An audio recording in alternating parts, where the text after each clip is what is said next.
칭찬은 고래도 춤추게 한다. 이 책을 쓰신 켄 블랜차드가 트위터에 이런 말을 남겼습니다. The key to successful leadership today is influence, not authority. 오늘날 성공적인 리더십의 핵심은 권위가 아닌 영향력이다. 이런 말을 했습니다. 남겼습니다. 이 말이 어떤 뜻인지는 좀 더 우리가 말씀을 통해서 한번 찾아봤으면 좋겠습니다. 오늘 이 영향력, 인플루언스, 이게 오늘 설교의 화두입니다. 이 세상에 많은 사람들이 이 영향력보다는 권력 그 자체를 더 추구하는 경향이 있습니다. 권력을 가지면 권위가 보장되고 또 그 권위로 영향력을 쉽게 행사할 수 있기 때문이죠.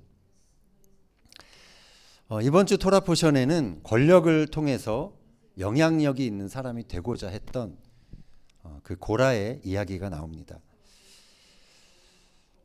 그의 시도는 결국 실패로 끝났음을 우리는 알고 있습니다.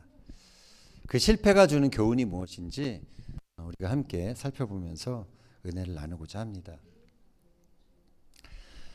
고라의 반역은 광야에서 일어난 구테타라고 할 수가 있습니다. 민수기서 16장 1절 2절 같이 읽겠습니다.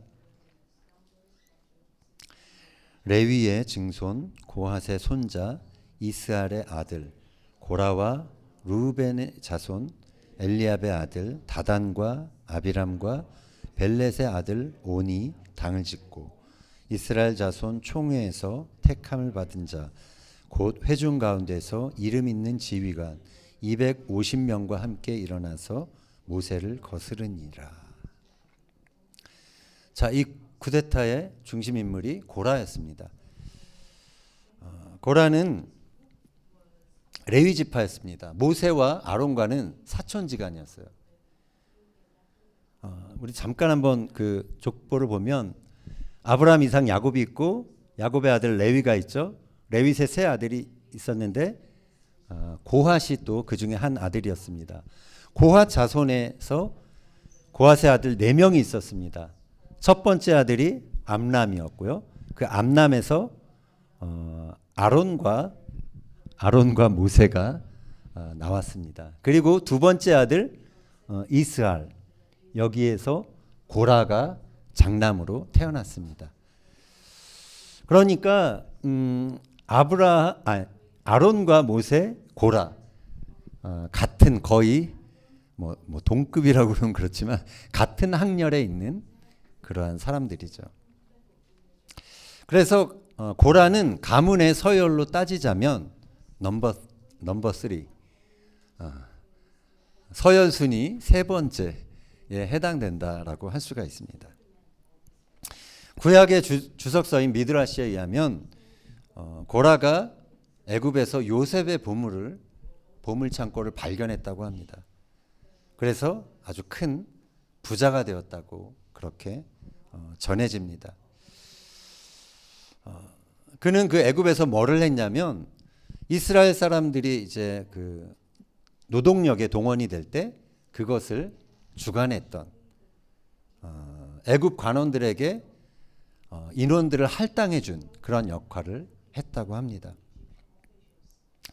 그는 당시 애굽에서 이스라엘 사람으로서는 어쩌면 최고의 권세를 누렸던 사람이었을지 모릅니다. 그런 그가 이제 광야에서 어깨에 언약궤를 메고 그것을 옮기는 그러한 직분을 감당하는 삶을 살아야 했던 것입니다. 자신이 힘들게 언약궤를 옮겨 놓으면 대제사장 아론이, 사촌인 아론이 그 대제사장의 옷을 입고 정말 폼나게 또 제사를 그렇게 진행하는 것을 보아야 했던 것입니다. 그것을 볼 때마다 고라 안에는 질투심도 있었을 것이고 그 자리에 대한 어떤 동경도 있었을 것입니다. 지난주 우리는 가나안 정탐 사건에 대해서 살펴봤습니다. 이 사건으로 인해서 이스라엘 1세대들은 40년을 더 광야에서 보내했고 또 결국 가나안 땅에 들어가지 못한다라는 하나님의 선언을 들어야 했습니다. 그들에게는 인생에 남은 것이 이제 광야뿐이었습니다. 그것은 그들에게 엄청난 절망감을 안겨주었을 것입니다. 이런 상황에서 고라가 반역이라는 카드를 꺼내든 것입니다. 그리고 그 반역에 다단과 아비람과 온이라는 사람이 등장합니다. 동참하게 되죠. 이들은 모두 르우벤 자손으로 소개됩니다. 르우벤이 누굽니까? 야곱의 장자입니다. 르우벤 자손들은 그래서 당연히 장자로서 이스라엘을 이끄는 리더십을 발휘해야 했었습니다. 그러나 금송아지 사건 이후에 장자의 역할은 레위 지파에게 돌아가게 됩니다. 장자 지파였지만 그 지위를 박탈당한 르우벤 지파는 한마디로 현 지도부에 불만을 가진 그런 세력이 되었던 것입니다. 이처럼 반역은 아무나 하는 것이 아닙니다. 힘을 가져봤거나 여전히 힘이 있는 그런 사람들이 그 반역을 꾀하는 것입니다. 고라는 르우벤 자손만이 아니라 이스라엘 지휘관 250명과도 함께 반역을 행합니다. 이 정도면은 여호수아와 갈렙 정도 빼고서 거의 모든 지파의 지도자들이 구테타에 가담한 것으로 그렇게 보여지는 것이죠. 고라의 주장을 한번 들어보겠습니다. 민수기 16장 3절. 그들이 모여서 모세와 아론을 거슬러 그들에게 이르되 너희가 분수에 지나도다. 회중이 다 각각 거룩하고 여호와께서도 그들 중에 계시거늘 너희가 어찌하여 여호와의 총회 위에 스스로 높이느냐. 자, 고라의 웅변은 탁월했습니다. 그는 모든 회중이 다 거룩하다라고 말하면서 대중들의 환심을 샀습니다. 그리고 모세와 아론을 향해서는 너희가 분수에 지나치다라고 그렇게 공격했습니다. 그는 모세와 아론이 모든 회중 위에 백성들 위에 군림하고 있다라고 그렇게 생각을 했습니다. 이것은 리더를 그가 어떻게 생각하는지를 보여주는 것입니다. 그는 리더가 다른 사람보다 더 높은 그러한 지위에 있는 것으로 그러한 사람으로 생각한 것이죠. 리더십을 지위의 관점에서 본 것입니다.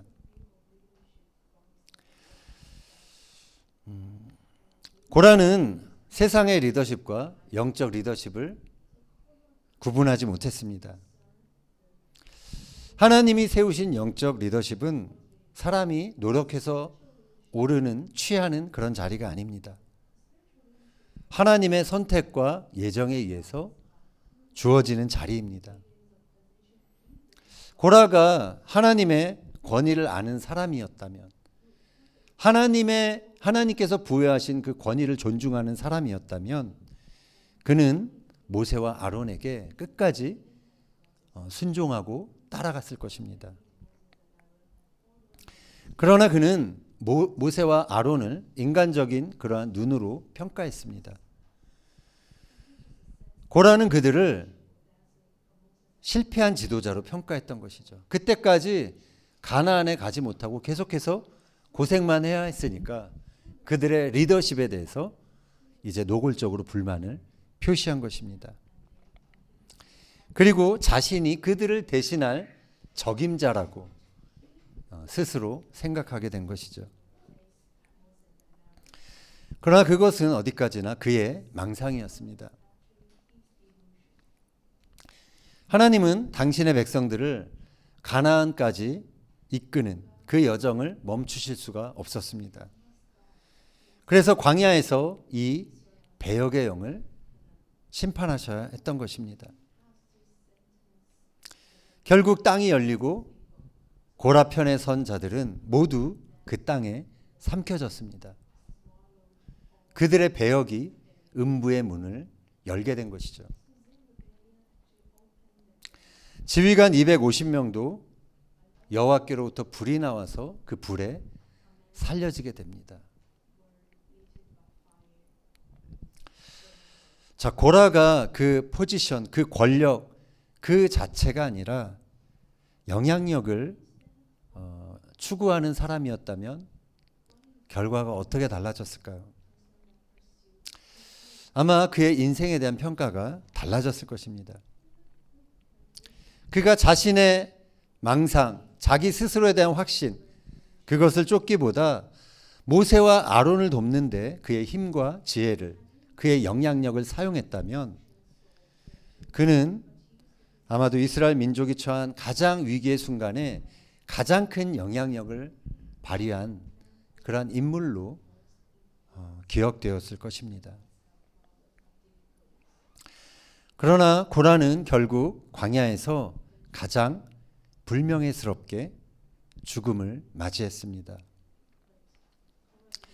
자, 고라의 자손들은 어떻게 되었을까요? 고라와 함께 죽었을까요? 우리가 그 16장만 보면 고라의 아들들도 자녀들도 뭐 다 같이 죽었겠구나 그런 생각을 하게 됩니다. 그러나 성경은 그 고라의 아들들이 죽지 않았다라고 기록하고 있습니다. 민수기서 26장 10절 11절 같이 한번 읽겠습니다. 땅이 그 입을 벌려서 그 무리와 고라를 삼킴에 그들이 죽었고 당시에 불이 250명을 삼켜 징표가 되게 하였으나 고라의 아들들은 죽지 아니하였더라. 자, 성경에서는 이 어떤 되게 작은 어떤 일이지만 고라의 아들들이 죽지 않았다라는 것을 이렇게 의도적으로 기록을 하고 있습니다. 이 아들들의 이름이 출애굽기에 나옵니다. 출애굽기 6장 24절. 고라의 아들들은 아실과 엘가나와 아비아삽이니 이들은 고라 사람의 족장이요. 자, 이들이 살아있음을 통해서 우리는 이들이 그 아버지의 반역에 동참하지 않았다라는 사실을 알게 되는 것이죠. 그래서 고라는 죽었지만 고라의 그 자손의 계보는 이어지고 있는 것입니다. 자, 성경에서 이 고라의 계보가 어떻게 이어지고 있는지 같이 한번 살펴보겠습니다. 역대상 6장 33절이야 같이 한번 읽겠습니다.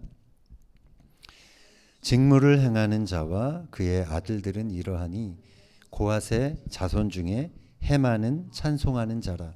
그는 요엘의 아들이요 요엘은 사무엘의 아들이요 사무엘은 엘가나의 아들이요 아실은 에비에삽의 아들이요 에비아삽은 고라의 아들이요 고라는 이스알의 아들이요 이스알은 그핫의 아들이요 그핫은 레위의 아들이요 레위는 이스라엘의 아들이라. 그래서 그핫은 고핫입니다. 고핫이랑 같이 쓰입니다. 그리고 이스라엘은 야곱이죠. 야곱의 계보가 쭉 다시 나왔죠. 자, 이 계보 고라의 자손 중에서 눈에 띄는 사람이 있죠. 한번 보세요. 누구 아는 사람 나오죠 여기? 예, 사무엘. 위대한 선지자 사무엘이 바로 고라의 자손입니다. 사무엘은 이스라엘 역사상 엄청난 영향력을 끼친 사람입니다. 그의 영향력, 그가 그렇게 이스라엘 자손 대대로 많은 영향력을 끼치는 그 영향력은 어디서 나왔을까요? 그것은 그의 이름처럼 하나님 한 분을 듣고 구하면서 하나님 앞에 엎드린 그 시간을 통해서 그의 영향력이 나온 것입니다. 사무엘상 7장 15절 이하 같이 읽겠습니다. 사무엘이 사는 날 동안에 이스라엘을 다스렸으되 해마다 베델과 길갈과 미스바로 순회하여 그 모든 곳에서 이스라엘을 다스렸고 라마로 돌아왔으니 이는 거기에 자기 집이 있음이니라. 거기서도 이스라엘을 다스렸으며 또 거기에 여호와를 위하여 제단을 쌓았더라. 사무엘은 뭐 특별한 직위가 있었던 사람이 아닙니다. 그냥 선지자라는 그런 부르심만 그에게 있었습니다. 그러나 그는 가는 곳마다 단을 쌓으며 하나님께 예배했습니다. 그의 리더십은 곧 예배에서 나온 것입니다. 그의 영향력은 하나님의 말씀을 구하고 듣는 데서 나온 것입니다.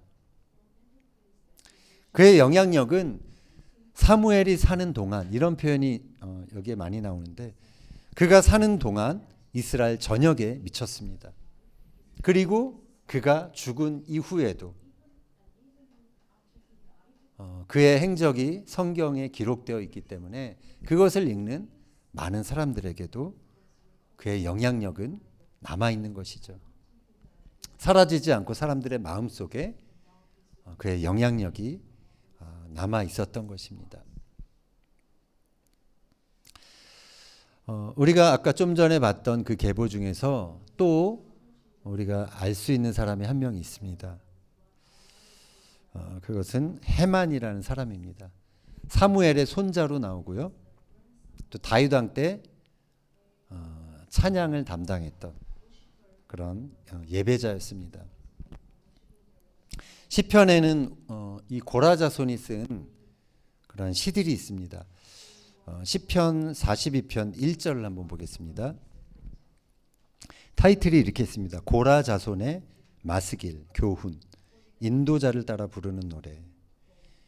하나님이여 사슴이 시냇물을 찾기에 갈급한 같이 내 영혼이 주를 찾기에 갈급하니이다.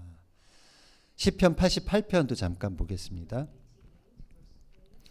고라 자손의 찬송 시 곧 에스라인 헤만의 마스길, 인도자를 따라 마할랄르 안롯에 맞춘 노래. 주께서 내가 아는 자들을 내게서 멀리 떠나게 하시고 나를 그들에게 가증한 것이 되게 하셨사오니 나는 갇혀서 나갈 수 없게 되었나이다. 주는 내게서 사랑하는 자와 친구를 멀리 떠나게 하시며 내가 아는 자를 흑암에 두셨나이다. 자, 우리 이 헤만의 시에서 우리가 좀 그의 삶을 짐작해 볼 수 있을 것입니다. 어쩌면 고라의 후예라는 그 사실이, 그 꼬리표가 평생을 이 헤만을 따라다녔을지 모른다라는 사실이죠. 그래서 사람들이 자기를 멀리하고 그들에게 가증한 것이 되게 그렇게 여김을 받는 그런 시간을 가졌을지 모릅니다. 그러나 그는 하나님 한 분을 구하는 자로 살았던 것입니다. 그는 자신의 조상 고라의 실패를 반면교사 삼아서 권력을 추구하는 사람이 아니라 하나님 한 분을 구하는 자로 살았음을 우리가 짐작해 볼 수 있는 것입니다. 그래서 그는 많은 사람들의 영혼에 영향력을 끼치는 예배자로 그렇게 살았던 것입니다. 하나님을 간절히 찾고 하나님 앞에 엎드릴 때 우리는 하나님이 주시는 권위의 옷을 입게 됩니다. 이 권위가 있을 때 우리는 우리의 직분과 상관없이 다른 사람들에게 영향력을 미치는 그러한 사람이 되는 것입니다. 지금 세대는 기존의 권위에 저항하고 도전하는 것이 좀 멋져 보이는 쿨한 것으로 평가되는 시대입니다. 지금 세대는 자신의 기호에 딱 맞는 그러한 권위자가 나타날 때까지 아무에게도 순종하지 않고 그냥 삐딱하게 사는 것을 자랑하는 세대입니다. 그러나 우리가 정말로 영향력 있는 삶을 살아가려면 우리는 하나님이 세우신 권위자에게 순복해야 하는 것입니다. 그 권위에 대항하는 것이 아니라 그 권위를 세우며 돕는 데 나의 힘과 지혜를 사용해야 하는 것입니다. 하나님이 세우신 권위자의 인도를 받아야지 우리는 하나님이 예비하신 가나안에 이르게 되고 가나안까지 갈 수 있게 되는 것입니다. 하나님의 나라는 하나님이 세우신 권위들을 통해서 진행됩니다. 그러나 이 세상의 불순종의 아들들은 힘을 규합합니다. 그리고 하나님이 세우신 그 권위들을 흔드는 시도들을 합니다. 그러면서 그들은 공중 권세 잡은 자들이 좋아하는 세상 왕국을 이 땅에 세워 나가는 것입니다. 그것은 아무리 화려해 보여도 결국 사단의 왕국인 것입니다. 지금 이 세상에는 하나님이 세우신 권위를 흔드는 많은 다른 고라들이 있습니다. 고라와 같은 사람들이 있습니다. 그들은 권력을 추구하며 자신들이 가진 힘을 이용하여 교회의 권위와 가정의 권위를 흔들고 있습니다. 인간적으로 그들이 능력 있어 보이고 또 그들의 주장이 옳아 보이고 많은 사람들의 환호를 받을 수 있을 것입니다. 그러나 우리는 이 세상의 시스템을 좌우하는 것처럼 보이는 그 세상의 권력들 앞에서 그 많은 목소리들 앞에서 오직 하나님 한 분의 뜻을 구해야만 하는 것입니다. 우리는 하나님이 세우신 권위가 누구이며 하나님의 계획이 무엇인지 알고 거기에 순종해야 합니다. 모든 지파의 리더들이 모세를 대적하여 섰을 때 오직 여호수아와 갈렙은 모세와 아론의 편에 섰습니다. 그리고 하나님께서는 그들을 통해 이스라엘 백성들을 가나안으로 이끄셨습니다. 하나님은 고라의 자손 가운데서도 세상 권력이 아니라 오직 하나님 한 분을 구했던 사무엘과 해만과 같은 사람을 통해서 이 세상에 선한 영향력을 끼치게 하셨습니다. 바라기는 권력이 아니라 하나님 한 분을 구하는 저와 여러분이 되길 바랍니다. 남들에게 멋있어 보이고 화려해 보이고 남들에게 그냥 쉽게 영향을 끼치는 어떤 그러한 직분 자체를 구하는 것이 아니라 나의 위치와 상관없이 선한 영향력을 끼칠 수 있는 그런 사람이 되기를 우리가 함께 기도했으면 좋겠습니다. 그래서 하나님의 나라가 이 땅 위에 세워지는데 진정한 영향력을 발휘할 수 있는 저와 여러분이 되기를 예수님의 이름으로 축원합니다.